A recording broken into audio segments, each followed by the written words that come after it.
Hello friends, ഇതാണ് നമ്മുടെ വാഴക്കൂമ്പ് അല്ലെ കുടപ്പന എന്ന് പറയും. ഇതിനെ നമ്മൾ ഒരു തോരൻ വെക്കാൻ പോവുകയാണ്. അതിൻ്റെ പുറത്തെ രണ്ട് മൂന്ന് കറുത്ത തൊലിയൊക്കെ പൊളിച്ച് കളഞ്ഞ് വൃത്തിയാക്കി എടുക്കാം. ഞാൻ അതിൻ്റെ പുറത്തെ ഒരു 3-4 പോള പൊളിച്ച് കളഞ്ഞിട്ടുണ്ട്. നമുക്കിനി അതൊന്ന് ചെറുതായിട്ട് അരിഞ്ഞെടുക്കാം. ഇതിനെ വലിയൊരു കൂമ്പാണ്, നമുക്കിനി ചെറുതായിട്ട് അരിഞ്ഞെടുക്കാം.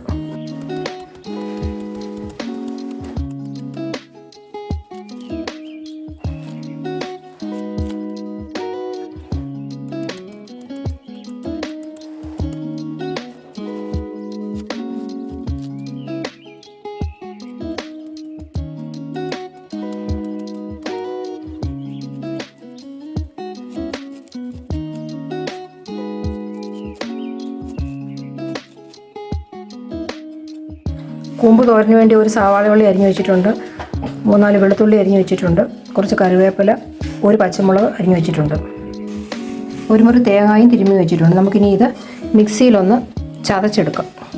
മിക്സിയുടെ ജാറിലേക്ക് ഒരു 1/4 സ്പൂൺ മഞ്ഞൾപ്പൊടി ചേർത്ത് കൊടുക്കാം,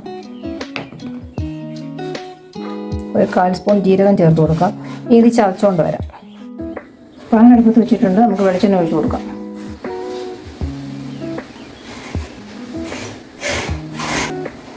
എണ്ണ ചൂടായിട്ട് നമുക്ക് കടുക് ഇട്ട് കൊടുക്കാം. കടുക് പൊട്ടിയിട്ടുണ്ട്, നമുക്ക് കറിവേപ്പില ഇട്ട് കൊടുക്കാം. അരിഞ്ഞ് വെച്ചിരിക്കുന്ന കൂമ്പ് ഇട്ട് കൊടുക്കാം.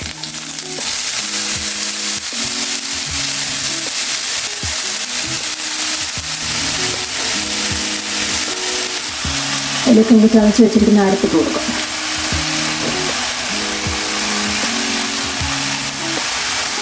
അതിലേക്ക് മിക്സിയുടെ ജാർ കഴുകിയ ഒരല്പം വെള്ളം ഒഴിച്ചു കൊടുക്കാം.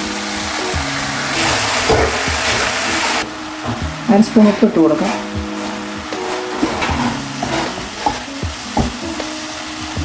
മിക്സ് ചെയ്തിട്ട്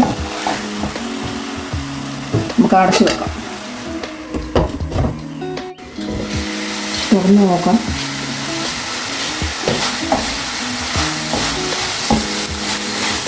അല്പം കൂടെ വെള്ളം പറ്റാനുണ്ട്, അതിനെ തുറന്നിട്ട് വേവിച്ചെടുക്കാം. ഇതാണ് നമ്മുടെ സ്വാദിഷ്ടമായ വാഴക്കൂമ്പ് തോരൻ. എല്ലാവരും ട്രൈ ചെയ്യണം. എൻ്റെ ഈ ചാനൽ കാണുന്നവർ സബ്സ്ക്രൈബ് ചെയ്യണം, ലൈക്ക് ചെയ്യണം, ഷെയർ ചെയ്യണം. താങ്ക്